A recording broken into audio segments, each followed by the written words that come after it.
IT Accessibility Office Hours from the CCC Accessibility Center. My name is Sean Keegan, and today we're going to be talking about automated accessibility testing tools. And we're going to be focusing primarily on the tools that you use inside the browser.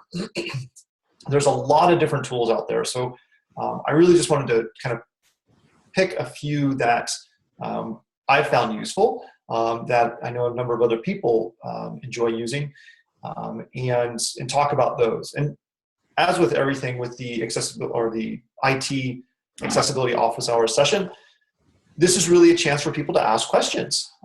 If there are specific questions that you have, this is a great venue in which to ask them. So I don't want this to be so much a monologue as opposed to, I would prefer a dialogue where we can exchange different ideas and talk about what is working and what might need to change. So let's go ahead and start. I've got a couple of examples that I'm going to have today that we can play with some of the tools. So first off, the question is, why conduct automated accessibility tests? Why do we bother? Anyone? Don't be shy.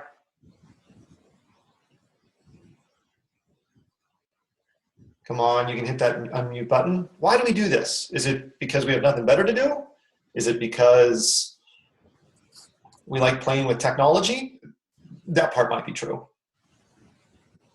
What drives us to use these automated tools? Yeah, people are posting in the chat, and please, if you're more comfortable or would prefer, please just post in the chat. Absolutely. Doing it page by page takes too long. It's a little more efficient. It's a little bit faster.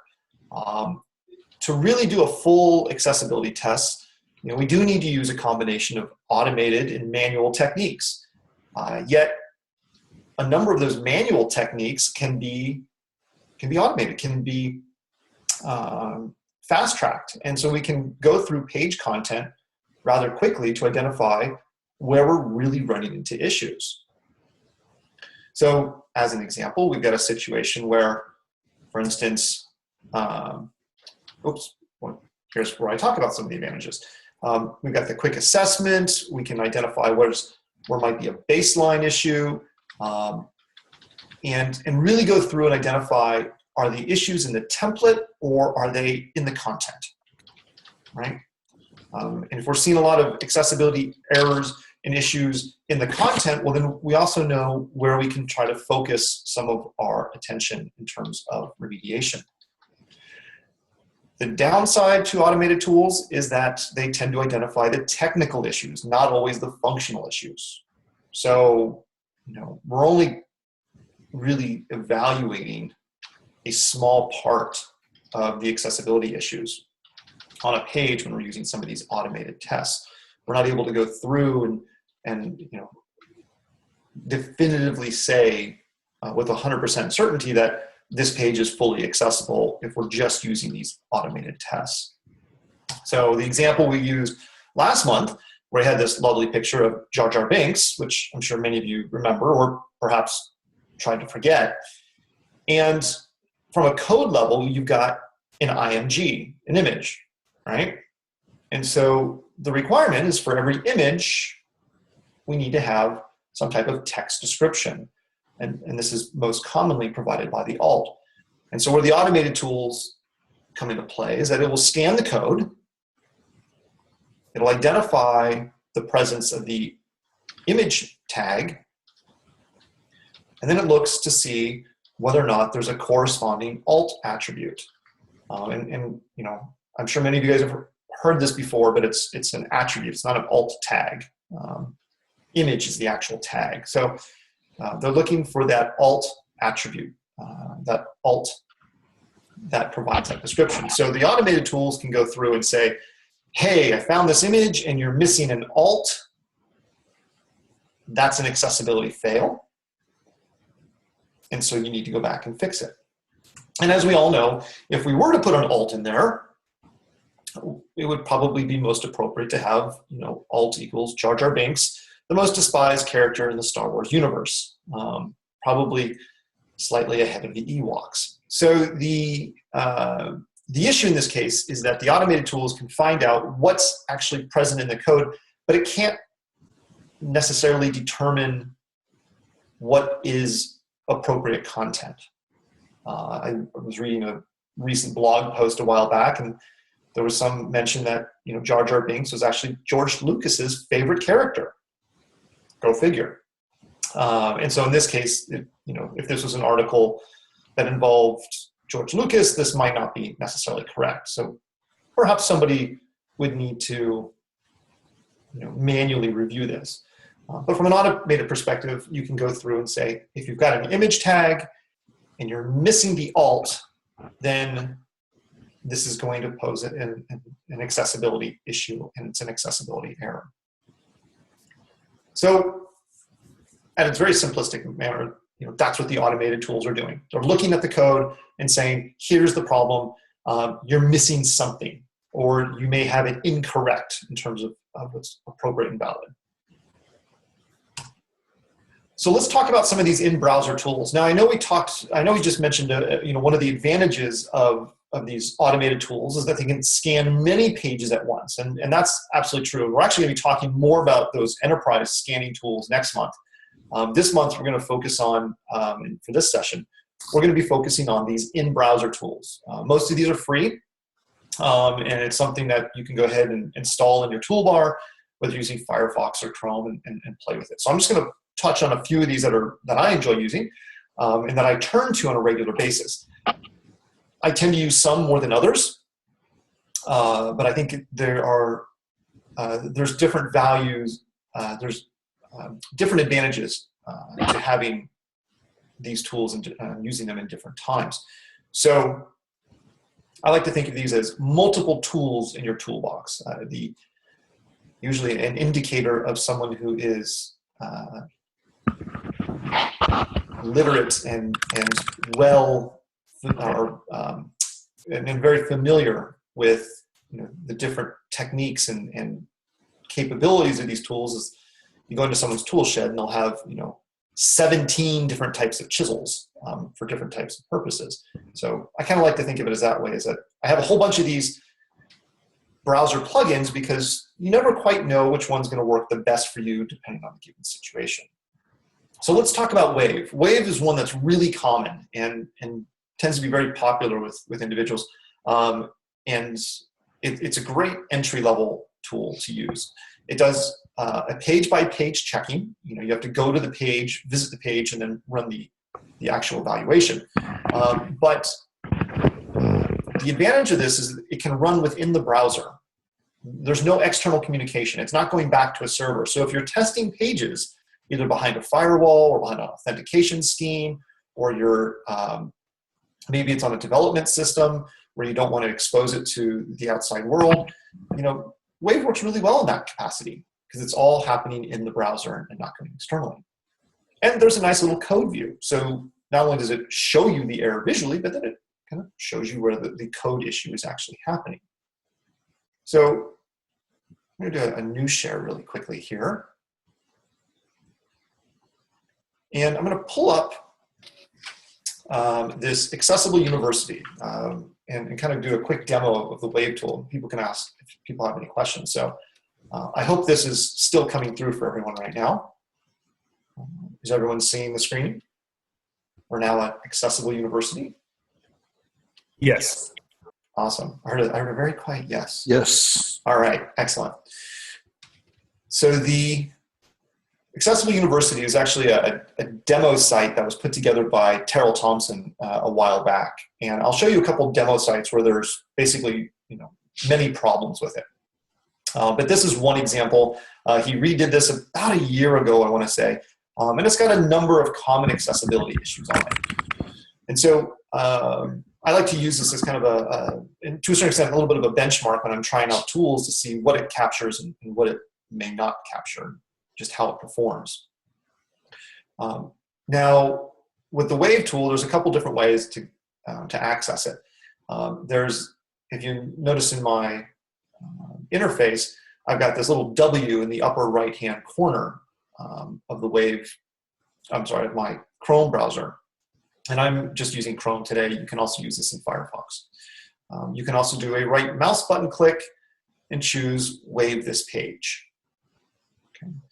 And so by choosing that, it's going to run a review of the page and identify where all the problematic issues are and provide a nice little accessibility summary over here on the left-hand side of the interface. So I've got, in this case, I've got a kind of a summary where I've got 21 errors, 7 alerts, 1 feature, 8 structural elements, 1 HTML5 and ARIA element, and then some contrast errors. So it tries to break down what's wrong with the page and also what's perhaps going right. And so if we move down, we can actually see visually, and you see these like little red tags and little red boxes where there's actual accessibility issues. And then by clicking on the individual items, it will provide this highlighted red dashed line around that region. So for instance, I clicked on the first little red box. It looks like a diver down, if you're a scuba diver, with a white line through it. And on the main page, it provides this dotted outline around Accessible University. And this is basically identifying that it's missing some type of alternative text. Okay, and it looks like in many cases we're missing some type of alternative text. Now on the bottom of the page, I can also open up what's called the code view. And by selecting the accessibility error on the left-hand side of the page, for instance, the missing alternate text, it references that in the code view and visually on the page. So as I go through the page, in this case, I've got this carousel in the middle with this big orange head-looking snake thing, and it's missing a text description, and I can see in the code specifically, here I have IMG, and altogether you're probably thinking, it's missing its alt, and that indeed is the case. Now, Wave can also go ahead and obviously checks a number of accessibility issues. Another one that it can check is the form label. And over here on the right side of the page, we see that we have a series of form fields, and we have this text label, name, and we have then the actual input field itself. And the challenge here is that the label, name, and the form input field are not programmatically associated with one another. And that's a problem. And one of the simplest ways to do it is by adding the label attribute or the label tag. There's other ways. You can also use ARIA label or ARIA label by. Those are some newer techniques, but kind of the tried and true method was adding an actual label tag. The question that came through, the Firefox version is no longer supported. They actually released an update just recently. So if you go to wave.webaim.org, they have updated the Firefox version. Now Firefox is going to go through a whole nother update itself, the browser itself, so we'll have to wait and see what happens there. But it was released rather recently, and that Firefox is now being supported for the Wave tool. Okay. As I mentioned before, you can also go through and turn off errors. So if I wanted to see the page as a whole without some of these errors, and I perhaps want to see some of the features, I could turn off the errors by unclicking different boxes. If I don't really care about alerts, there's some alerts down here on the page. I can go ahead and just disable the alerts. The alerts are intended for you to go back and manually check them. That was the intent. Okay, turn those back on real quickly. One of the things that I do like about the Wave tool, though, and is that you can turn on a no styles page. And the no styles page basically goes through and says, okay, we're going to show you what this page looks like from just a plain, no visual design aspects. We're going to remove the style sheets, and just kind of show you the way that the page is organized linearly, sequentially, and as to how someone using assistive technology may be interacting with this content. So the styles page is a really nice feature because it pulls out kind of the visual aspects and focuses more on this is the content that would be available to someone using assistive technology. And it's kind of a nice way of getting an idea of how is this information going to be organized and linearized to someone listening to it with their assistive technology. And then lastly, we've also got the contrast option. I've actually run into a couple of issues sometimes with the contrast option, but most of the time it does identify where we've had accessibility issues. Although I have found situations where, and I believe it has to do with gradients, where it identifies an accessibility issue, but depending on how the gradient's been applied, it's not really an accessibility issue. So sometimes I've found that I have to go back and check this again with another tool. And I'll talk about color contrast here in a few minutes. So any questions about Wave? Pretty simple tool. I like to use it. It does a really nice job of doing a quick pass, but what have others found? Is, anybody else out there using Wave?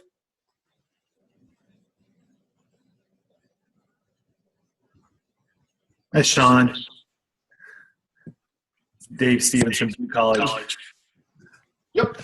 I've used Wave a couple times, and I've always been confused by the level of the various errors that are showing per se, because I don't really understand as much as I should about the level of seriousness in degrees. So sometimes I'll print the report out and give it back to a faculty member and say, you might want to take this to DSPS and have them, right, exactly, those different specific levels. Mm-hmm.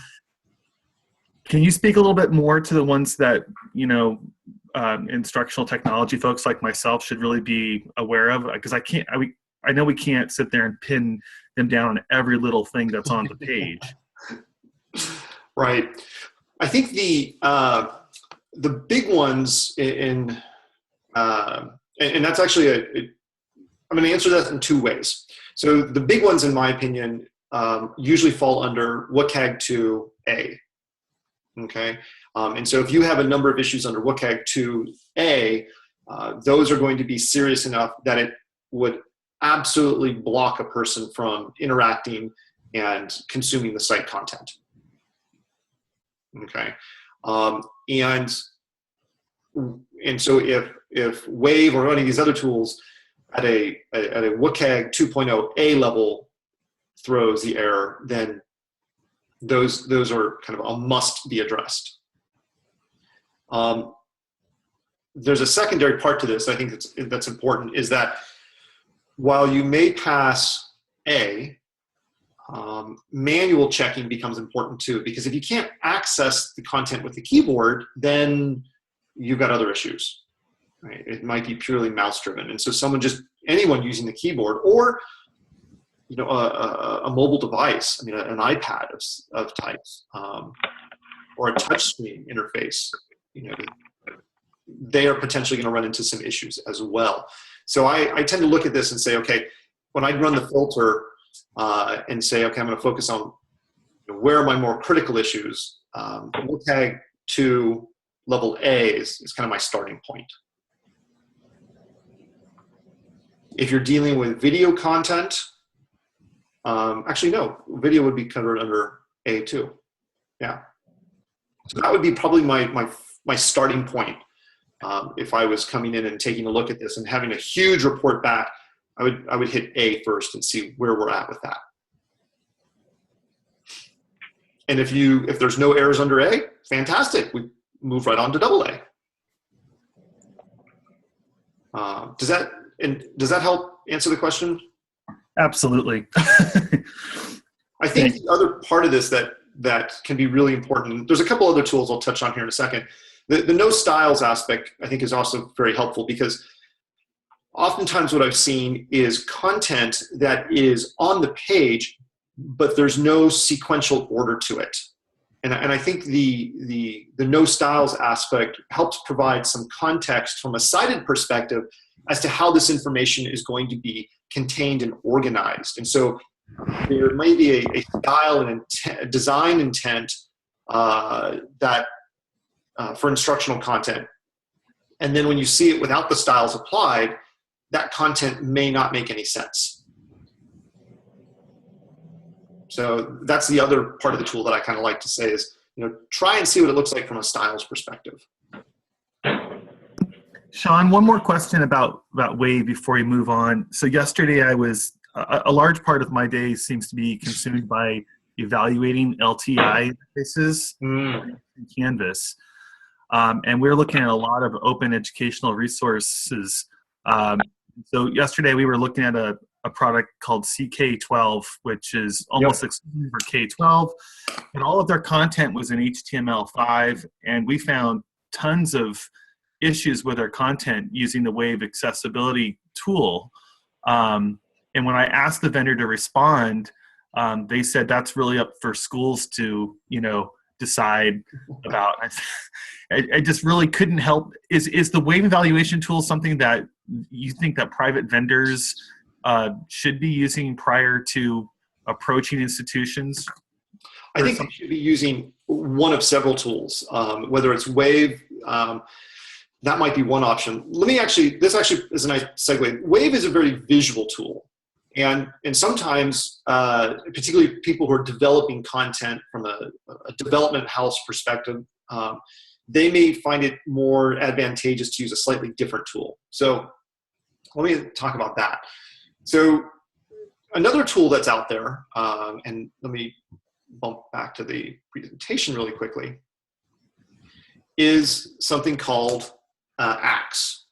This is the accessibility extension engine. It's made by DQ. It's free. It's an extension that fits into Chrome and Firefox, and it runs as part of their development tools interface.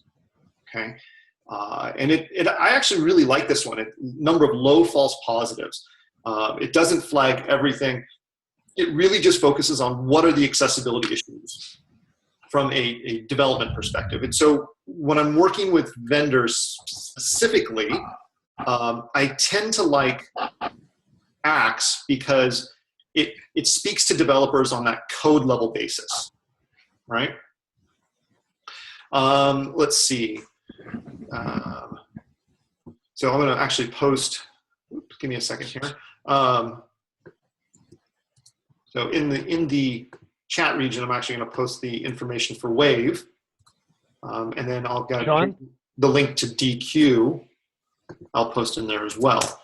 And so, one second. So, and DQ's got a nice little video on their site, so you can take a look at that. Somebody raised the question about if the page is in English, how important is the language error? It actually is fairly important. It's a simple fix to make, but what that does is it basically tells the assistive technologies this page is indeed in English. So use the appropriate speech synthesizer if your assistive technology has the capability of switching. So as I switch screens, was there a question that came up? This is Ken. Hi. Is Wave, are you spelling it like just W-A-V-E or? Yep, that's correct. I was trying to find some of your accessibility checkers on your CCC assistive, and I couldn't find any. Good point, Ken. We had a conversation about a week or maybe 2 weeks ago about revising the site itself to make it easier for people to find things. So okay, that actually helps me a lot because now I can go back and say, great, we're not finding the things that we're talking about. Okay, well, I don't want to break your stride here, Sean. Nope. I just came Thanks in. for mentioning that. I will make sure we make it easier to find some of those actual tools. Thank you. Let me talk about Axe a little bit. Is everybody able to see another version of the Accessible University again? Hopefully, yes. Perfect. So I'm actually going to go in and go into the inspect view. The Well, development. I can't, but we won't talk about that. See, that's what I'm talking about. I need the interaction here. Thank you, Ken. So we have, so what I've done is I've opened up the development tools interface. And I basically just a right mouse button click and chose inspect. Okay, and this is in Chrome. And when you install Axe, okay, you're going to get an extra little tab here in this development tools interface. And basically it's a big button that says analyze this page for accessibility violations. And I'm going to go ahead and click that. And this is all running within the browser again, and it runs a number of automated checks and then provides a number of different results, such as over here on the left, I have 23 violations were found. I've got elements must have sufficient color contrast. HTML must have a lang attribute that helps define if the page is in English or not. Images must have alternate text, and it not only does it show you the error, but the number of times that error occurs. So as an example, let's talk about the lang attribute. And in this, we can see, okay, here's the error. It gives you the actual HTML code. It gives you a summary of how you can fix this. And at the very top, it also shows you where actual violations this may be. Okay, 2, level A, and it's 3.1.1. If you want to have some additional information, you can click more info, and this takes you to DQ's website where it has a very brief summary as to what the issue is and what a quick way to resolve that issue may be. What you can also do, though, is click Inspect. And what I like about Axe is that when you click Inspect, it jumps you to that actual part of the code. And so in this case, it's the HTML attribute. I'm sorry, the HTML element on the page that's missing its lang attribute. So using Axe, I can go from what the accessibility issue is directly into the code to see what I am either missing or what needs to be changed. So coming back again to Axe, I can take a look at images must have alternate text, and it tells me, okay, here's a bunch of these images. So for instance, for the first error, I have an image of ID equals logo, it has a source, and of course, you're all saying, we got it, it's missing its alt. And if you hit inspect, it jumps you right to that part of the code. And this is just leveraging the development toolbar or the development tools in Chrome. As I navigate my mouse over that region or that tag element, it highlights it in the browser view. So visually, it reinforces this is the element that you're dealing with, and this is where the error exists. So now going back to the question that came up earlier, when I'm working with developers and such, and trying to get vendors to adopt some accessibility tool, if they are focusing on the development aspects of an interface or an application, I like to suggest taking a look at Axe.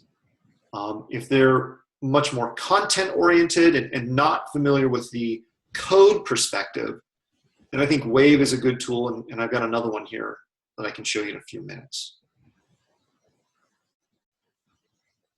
Questions?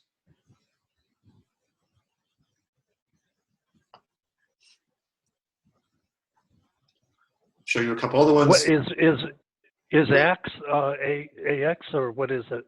AXE is the name of the extension, and in the chat region I put a link to the website itself. But if you also go to the CCC accessibility site and I believe it's under Tools and in browser tools, we also have a link on the CCC Accessibility Center site, and I think there's a little video too that describes how it can be used in a development environment. Thank you. Mm-hmm. In this case, just do one more example. We've got form elements must have labels, and it kind of provides a summary of saying, here's a number of the issues. Either ARIA label does not exist or is empty, ARIA labeled by is missing, doesn't have an explicit label element. So it provides a number of different solutions as to what might be the problem. What's also nice about Axe is that when you run this, you'll notice that some of these elements had a red dot with the word critical next to it. And so it kind of breaks down, what might be a more serious issue than others. So for instance, if I look at the HTML element must have a lang attribute, that's considered serious, but not critical. Critical would be, hey, this blocks someone from accessing the site. Serious means, look, it's not going to prevent someone from accessing the site, but it still can be an accessibility error and an issue for someone using assistive technologies.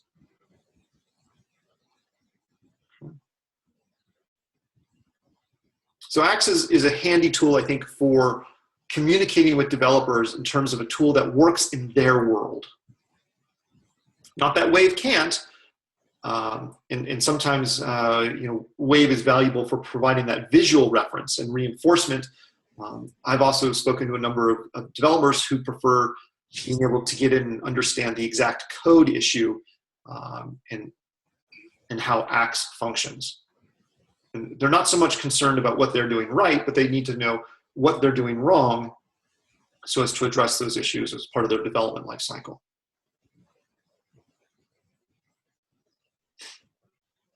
Okay. Other questions?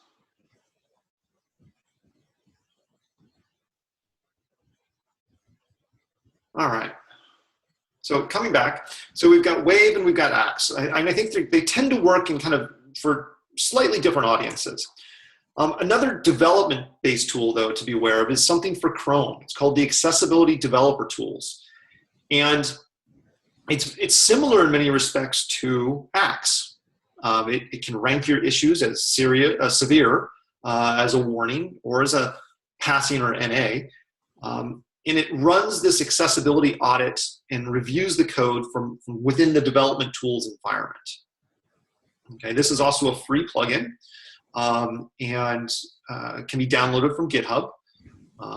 Let me go ahead and I can post some of the information for the Chrome developer tools in here right now. So coming into the chat region, these are the Chrome accessibility developer tools. And the idea behind this tool is that it offers kind of that code level perspective again. So let me give you a quick demo of what that looks like. Once again, I'm returning back to my this Accessible University, or lack thereof, webpage where it has all these accessibility issues. And the way that I interact with the Chrome developer tools is, once again, I can do a right mouse button click and go to inspect.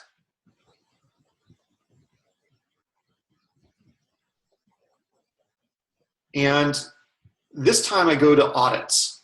And when you install this into Chrome, under the audits tab, you get one called accessibility. Okay, it's not normally there. And so I can hit run, and it's going to run an audit. And so what it will do then is we'll come back and take a look at it from a code perspective and say, well, here are some severe issues. And so it basically goes through and identifies where there may be severe issues. And once again, leveraging that kind of the development functionality of Chrome, as I take a look through this list of issues under severe, and it identifies the lack of an appropriate label in these form fields, it highlights it in the browser view. And so I have these situations here where I have a number of checkboxes, and what's lacking is that programmatic association between the on-screen text in the form field element itself. Okay. And that's important because, while the assistive technology may read the text on the page, when it gets to the form field element, it may not know which piece of text is associated with that input element. I mean, we know it because of the visual orientation of those two elements, but programmatically, the technology goes, I don't know. And it tries to guess, and we want to prevent that guessing. Now, you'll notice that in this situation, the severe issue was identified to have the controls and the media elements needed to have a label. These input elements need to have a label. But what was a warning was that the images should have a text alternative. So it tends to rank things in a little different way than ACTS does. The idea being that, well, there may be a reason why this image logo, Accessible University, doesn't have an alt. Okay. So it tends to rank things a little bit different and identify them with a different set of priorities in mind. One of the features about the Google Accessibility Developer Tools, though, is that you can actually interact with the page from the inspection standpoint. Let me close this up a little bit. And when you install the plugin, on the right-hand side of this interface, as I navigate the code on the left, so I navigate my code here on the left, because I'm in the code view here, I can actually turn on my accessibility properties in this right-hand panel and see what accessibility properties are applied. So in this case, I've navigated to the image in the upper left that says Accessible University, doesn't have an alt, and I can see over on my accessibility properties that I have this orange warning icon and the alt is undefined.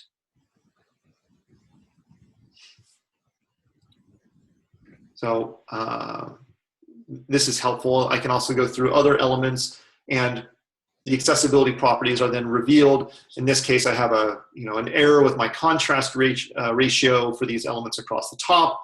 It's not sufficient, but the focus is visible and the text information, which is this about drop-down menu, is there. Okay, so that's another way people can use the accessibility properties in this Chrome developer toolbar. Once again, I've shown this to developers, and some like it if they really work in Chrome all the time. Others who may work in Chrome and Firefox, ACTS tends to be a little bit more of a preference from a development perspective.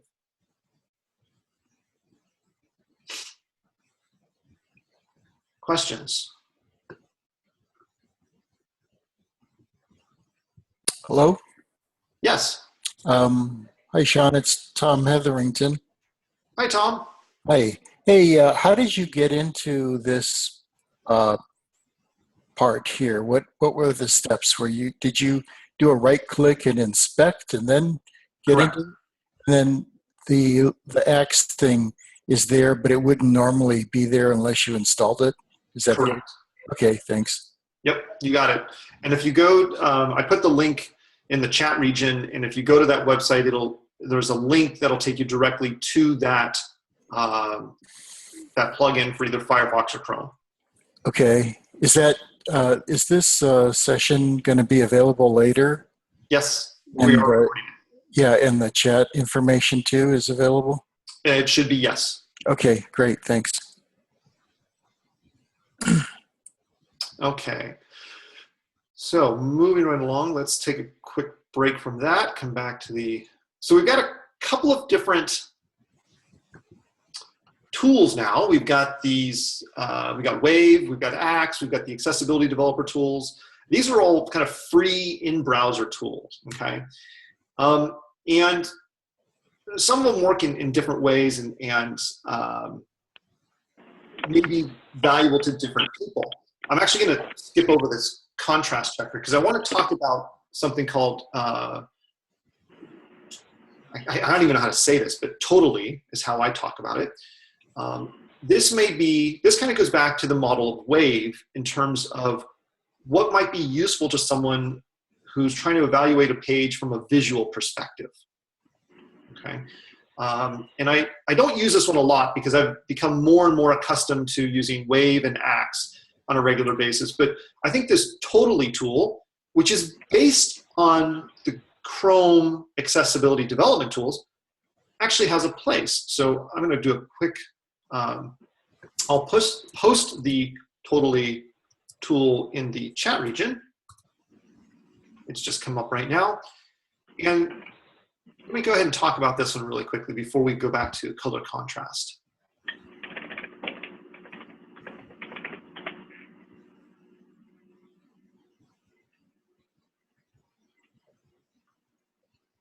Okay.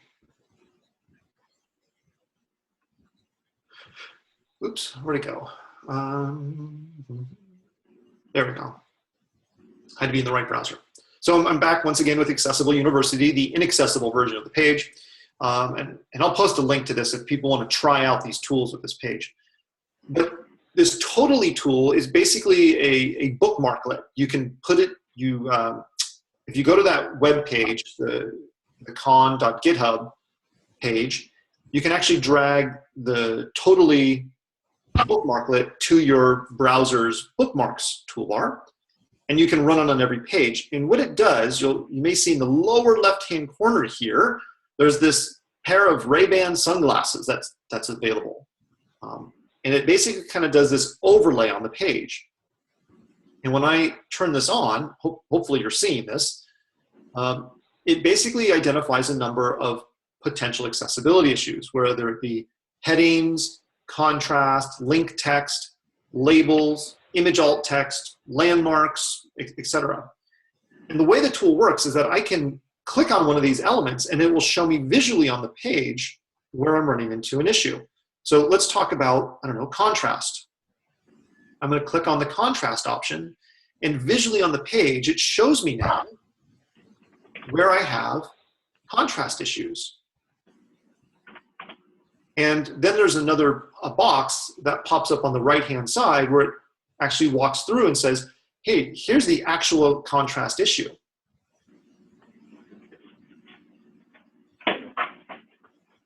Okay. So this Totally tool, which is based off of the Google Chrome accessibility developer tools, provides more of a visual interface for addressing some of these accessibility issues. I'm going to close out that box. Another version is I can say, show me image alt text. And what this Totally tool will do is put these little red boxes with exclamation points about where it's missing alt text. Okay. And provide this visual reference like, ooh, we've got some accessibility problems. And similarly, it has this visual box that shows up on the page that says, you've got 5 errors, and here's what the error is, and here's how you may have to fix it. So the question that came up earlier that I want to refer back to is, if you're dealing with a lot of content-related issues, WAVE might be a good tool, but this Totally tool may also be valuable too, if you're looking at it from a content perspective. Because you can go through quickly and identify where there might be accessibility.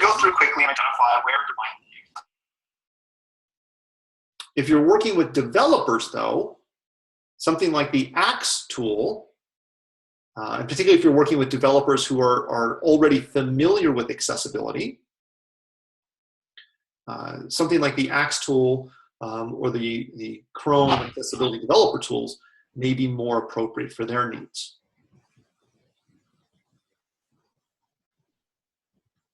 So I like the Totally tool, particularly, let's see if it'll do it. One other feature that's experimental is they have a screen reader wand. And the screen reader wand works as you hover over text regions. It will announce, or it'll visually display what the text is that would be spoken. And so, for instance, if I come into these form input fields and I hover over the form input field, it outlines it. But it says from the screen reader perspective that, oops, move this one, that there's no text visible to the screen reader. And that's entirely true, because if I'm using a screen reader, particularly, or another type of text-to-speech assistive technology, and I navigate to that form input field, and it's not programmatically associated, it's very likely it doesn't say anything at all, other than, you know, input field blank, or input edit blank. And then you have to go figure it out. What are they asking for? My name, my friend's name, my enemy's name. So movies you like, movies you don't like. Okay. So this Totally tool is kind of a nice feature from a visual perspective. And I think it has some benefit, particularly for people who are new to web accessibility and perhaps are focusing on it from a content perspective. And sometimes Wave, as simple as Wave is, it can sometimes be a little overwhelming, particularly when you see a whole lot of error messages on your page. Sometimes this Totally tool may be another way to say, okay, look, we can work on your heading structure, we can work on some of these other elements, and it can be used on any single page. So questions on this Totally tool? Any thought? I'm actually curious what people think. We've played with it a little bit, but I don't really know too many people who use it other than those that are doing development for Khan Academy.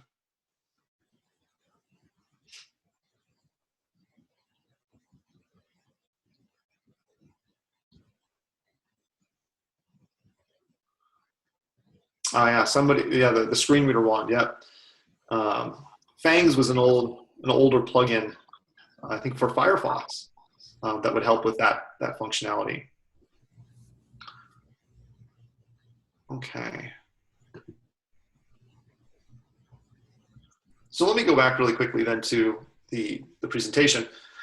And I also have to just kind of mention there's something called the Web Developer Toolbar from Chris Peterick. And it's a Chrome and Firefox extension. I kind of like to have it because it has a couple of handy little tools where you can quickly disable style sheets, or you can outline heading structure.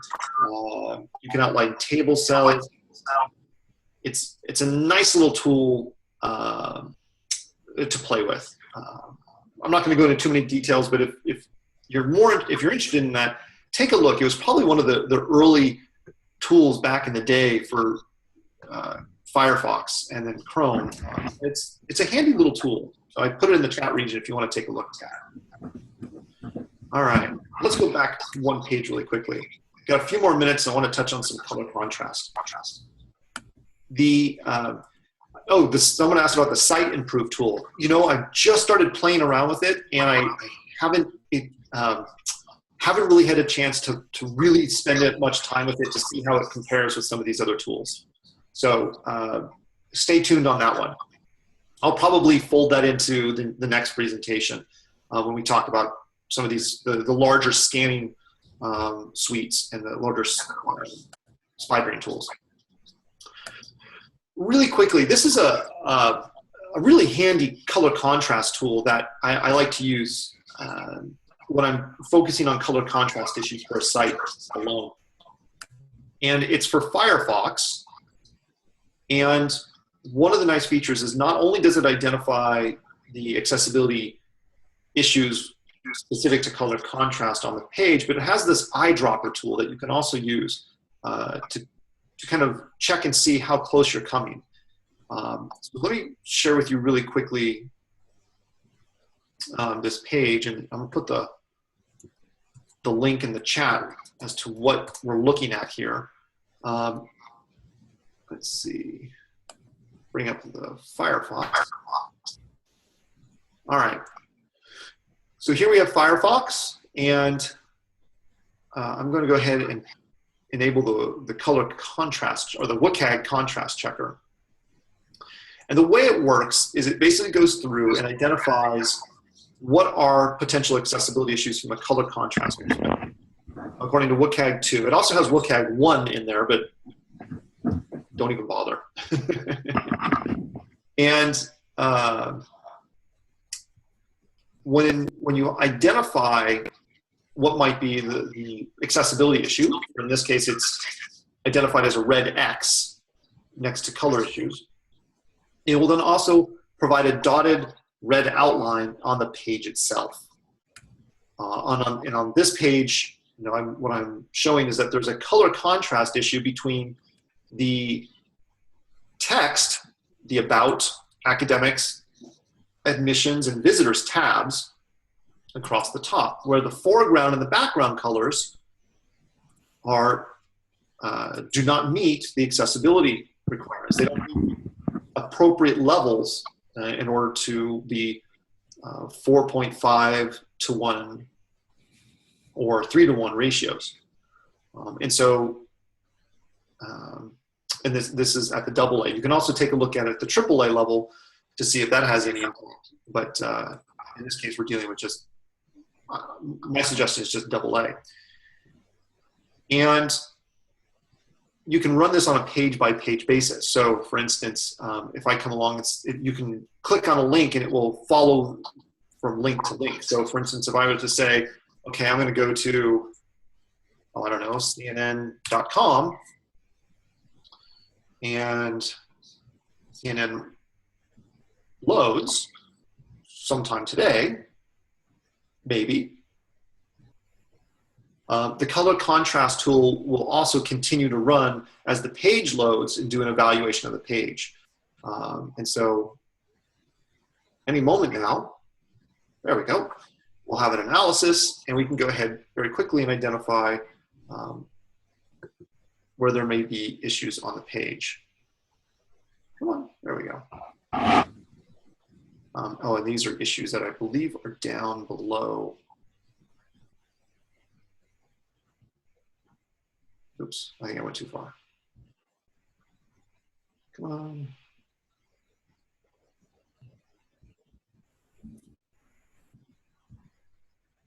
It's not showing up for me right now.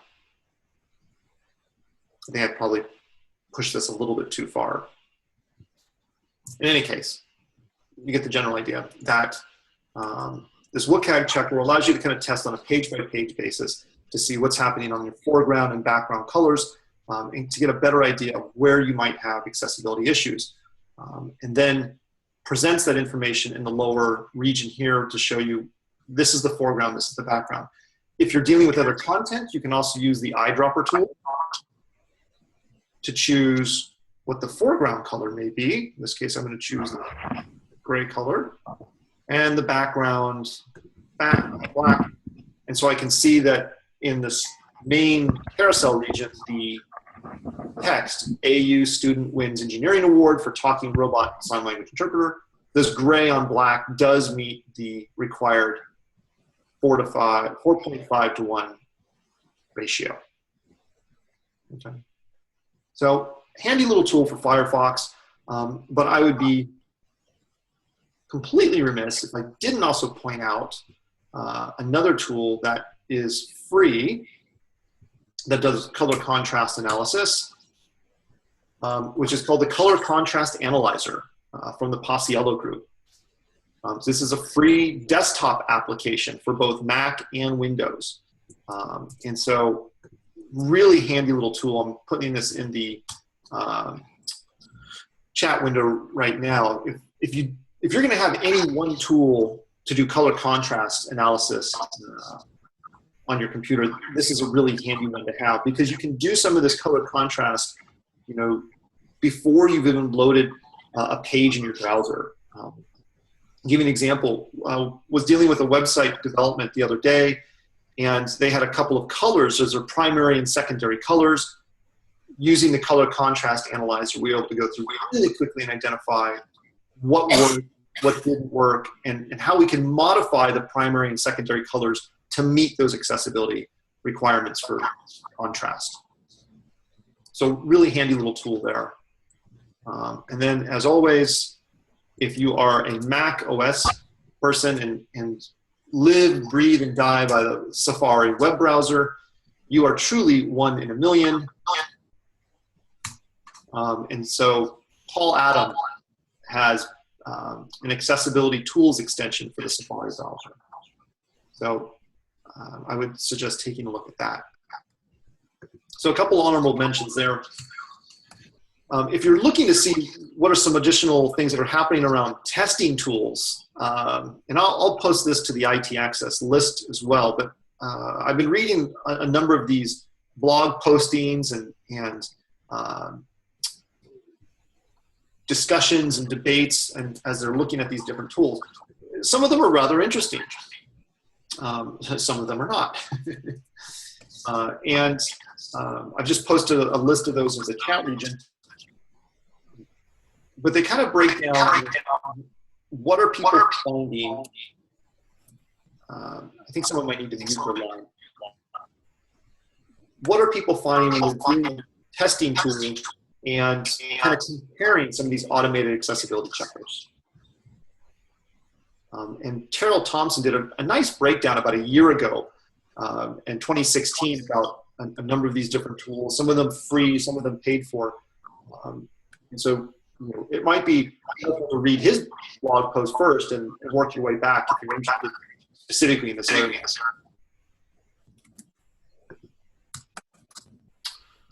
All right, questions. Any questions that people may have? I know we covered a bunch of different information, but. So could you just recap the tools were Wave, DQ, Axe, and what was the Google Chrome one? And so the color contrast analyzer. Yeah, there's WCAG color contrast analyzer for Firefox. There's Wave. There's Axe. And there's the Chrome Accessibility Developer Tools. Chrome Accessibility Development Tools. And there's also the Totally Bookmarklet. And out of those tools, I think the Totally Bookmarklet and the Wave tool do a great job of kind of introducing some of these accessibility issues. They're kind of, they're great introductions. When you're starting to use Axe, and you're starting to use the Chrome Accessibility Development Tools, you're probably dealing with developers who prefer to look at code rather than a visual interface.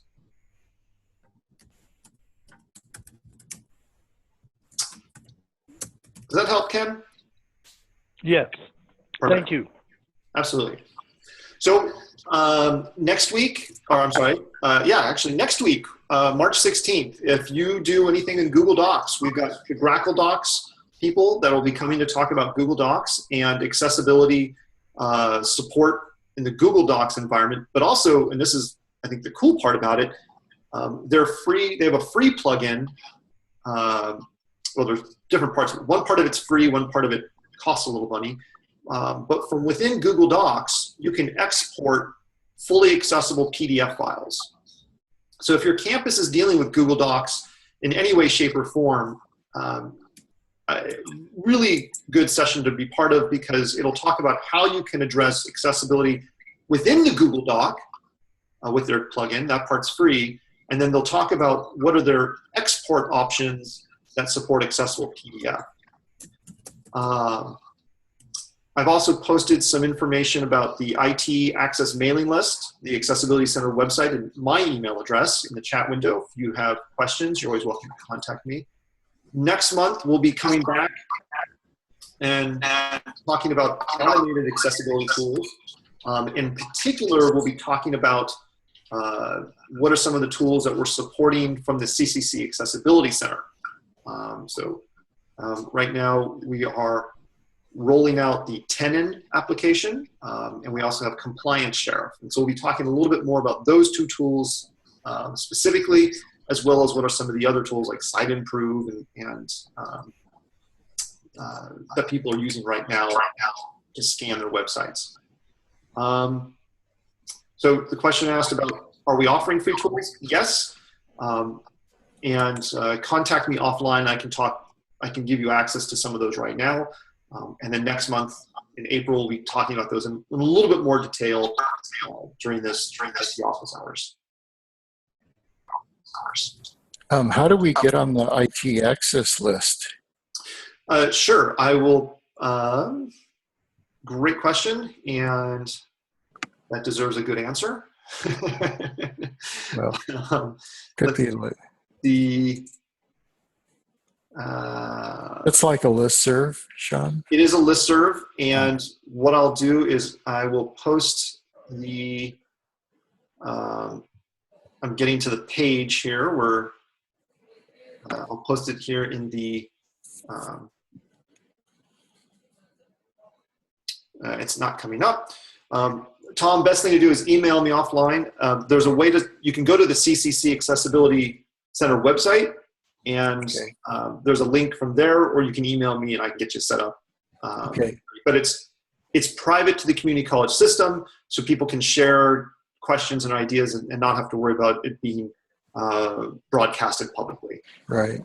Okay, thanks. Absolutely. All right, we're about 3 minutes over.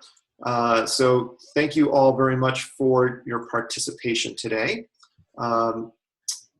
If there's any other questions, concerns, please raise them on the list or contact me directly. And we'll see you next week Sean. in Google Docs or Sean. next month. Yes. I have a quick comment. Now, I don't know that you can do anything about this, and I don't mean to be nitpicking. Your mic has a lot of echo, and it's really kind of. Could you see if you could figure a way to cut some of that echo down? Sure. I don't know what you're using for a mic. Maybe put a sock over it or something like that, or. Yeah. Okay. We'll take a look. Just a thought, please. And thank you. Absolutely.